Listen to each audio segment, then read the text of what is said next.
सर्वप्रथम तो हमारे समस्त यादव समाज भाई बंधुओं को बहुत बहुत क्षमा प्रार्थी है। आप सब लोग एक विषय। दोस्तों, कथावाचक का नाम है इंद्रेश उपाध्याय। इस वक्त जो कथावाचक हैं, जो मंदिरों के मठों के बहुत सारे ऐसे साधु संत हैं, वो अपना काम जो है वो नहीं कर रहे हैं। यानी कि जो उनका काम है कथा सुनाना, लोगों को ज्ञान देना, वो काम नहीं कर रहे हैं और कर भी रहे हैं तो ज्ञान से ज्यादा लोगों में विद्वेष पैदा कर रहे हैं।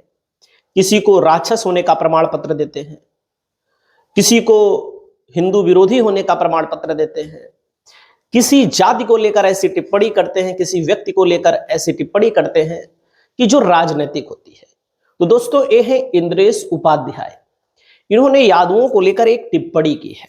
टिप्पणी क्या की है दोस्तों, इसको थोड़ा सा आप सुनिएगा, बाकी आपकी क्या राय है आप लोग अपनी राय को बताइएगा। इन्होंने टिप्पणी की है, बंधुवर यादव और यदुवंश अलग है। यादव समाज के लोग ये अलग वर्ग हैं।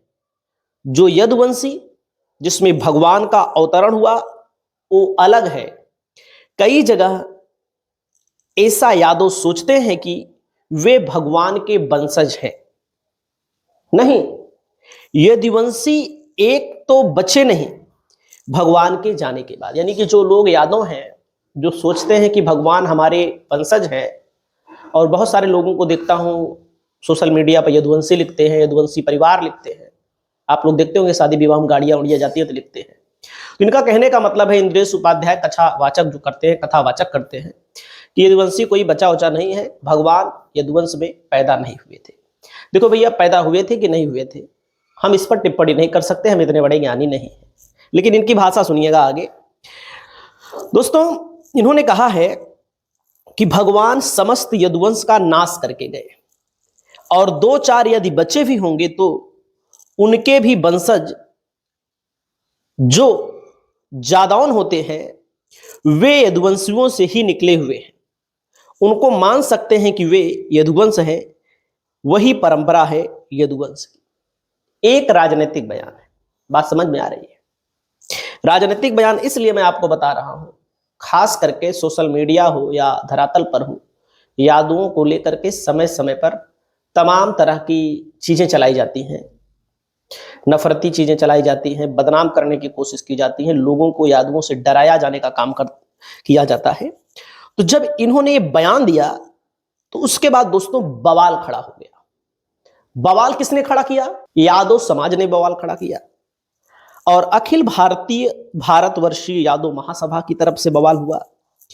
बवाल क्या हुआ दोस्तों, इससे यादव समाज नाराज हुआ और इसके लिए तमाम जगहों पर प्रेस कॉन्फ्रेंस हुई, और लोगों ने सोशल मीडिया पर अपनी अपनी तरह से बातें लिखी, और यादव लोग बोलने लगे कि ये बयान यादव समाज को विभाजित करने के लिए। यादव लोग बोलने लगे कि बयान यादव समाज को विभाजित करने के लिए है। जिला अध्यक्ष संजय यादव ने कहा कि भगवान श्री कृष्ण स्वयं यदुवंश में अवतरित हुए। यह तथ्य न केवल पुराणों, महाभारतों, भागवत एवं अन्य शास्त्रों में स्पष्ट रूप से वर्णित है, बल्कि भारतीय संस्कृति और जनमानस में भी सर्वविदित है। ऐसे में किसी भी कथावाचक की ओर से यादव समाज की ऐतिहासिक व धार्मिक पहचान पर प्रश्न चिन्ह लगाना अत्यंत निंदनीय है, समाज को विभाजित करने वाला है। दोस्तों, इंद्रेश उपाध्याय को यादव समाज की ओर से यादव महासभा जो बनी है उसकी तरफ से चुनौती पेश की जाने लगी कि इंद्रेश महाराज को प्रमाण देने की चुनौती। मतलब कि जो इंद्रेश उपाध्याय हैं, जो ये भगवत गीता का पाठ कराते हैं, जो भी कथा कराते हैं, इनके ऊपर जब प्रेशर बढ़ने लगा दोस्तों, तब मैं आपको बताना चाहता हूं, इसके पहले अनिरुद्धाचार्य ने कहा था यादव श्री कृष्ण के ही वंशज, उनकी भी बात होने लगी। तो मैं कहना चाहता हूं दोस्तों कि अब जब बयान इन्होंने दिया, इनको नहीं पता था या इनको पता भी रहा होगा, क्योंकि आजकल राजनीतिक साधु संत ज्यादा हो गए हैं। इनको यादव से दिक्कत है, इनको अन्य चीजों से दिक्कत है। कई लोग तो आरक्षण पर बोलते हैं, कई लोग तो हिंदू राष्ट्र की यात्रा निकाल रहे हैं। निकाले करें, अभी एक तो आरक्षण पर बोल रहे थे, क्या नाम है, जिनको दिखाई नहीं देता है, रामभद्राचार्य क्या क्या बोलते रहते हैं। दोस्तों, अब इन्होंने कहा है कि भैया हमको माफ कर दो। जब घिर गए, जब विवादों में आ गए, तो कथावाचक ने कहा है, उकसाने पर मैंने बोला था। किसके उकसाने पर बोल रहे हैं? इंद्रेश उपाध्याय ने कहा कि सर्वप्रथम तो हमारे समस्त यादव समाज भाई बंधुओं को बहुत बहुत क्षमा प्रार्थी हूं। आप सब लोग एक विषय से बहुत आहत हो गए हैं, होना भी चाहिए। 4-5 साल पहले की कथा में जहां किसी राजघराने के व्यक्ति ने आकर हमें कुछ भाव बताए और वो हमने कह दिए, उस समय भी किसी ने हमको समझाया तो आगामी 3-4 सालों तक कथाओं में उसको स्पष्ट किया गया। ऐसा नहीं है वो संज्ञान में आपके नहीं आ पाया।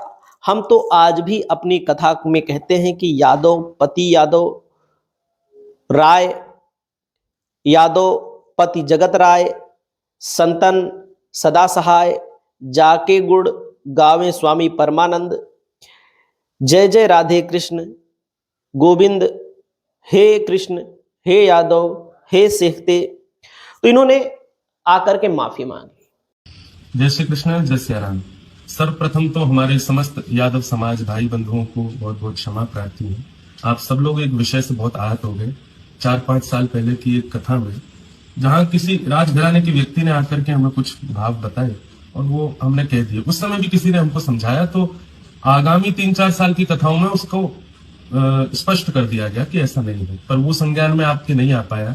हम तो आज भी अपनी कथा में कहते हैं, यादव पति यादव राय, यादव पति जगत राय, संतन सदा सहाय, याके गुणगांव में स्वामी परमानंद, जय जय राधे कृष्ण राधे गोविंद, हे कृष्ण हे यादव हे सखेती। तो मेरा मन का भाव किसी भी हमारे यादव भाइयों को, यादव समाज के लोगों को कष्ट देना नहीं। मेरे तो इतने मित्र हैं, मेरे इतने सारे जानकार यादव समाज के लोग हैं। हम आप सब लोग आपस में एक ही हैं। हमें आपस में अलग होने के लिए कोई विषय नहीं है। इसलिए कई अराजक तत्व ऐसा करवा देते हैं कि हम लोग ही आपस में लड़ रहे। पर मैं पुनः आप सब लोगों से क्षमा मांगता हूं। मेरी इस बात से अगर आप लोगों को आहत हुआ ही है। और भैया हम तो प्रेम के भाव से कथा करते हैं। विवाद में पढ़ना तो मेरा कभी स्वरूप रहा ही नहीं। आप सब लोग हमारे हैं और पूरा भारतवर्ष हमारा है, सब ठाकुर जी के हैं। इसलिए आप बिल्कुल भी अपने हृदय में इस बात को ना लें और सबको हम बस प्रणाम करते हैं। जय श्री कृष्ण, जय सिया राम। यानी कि साधुओं को, संतों को, कथावाचकों को कौन उकसा रहा है और उकसाने के बाद ऐसा बयान दिया जा रहा है जिससे समाज आहत हो रहा है।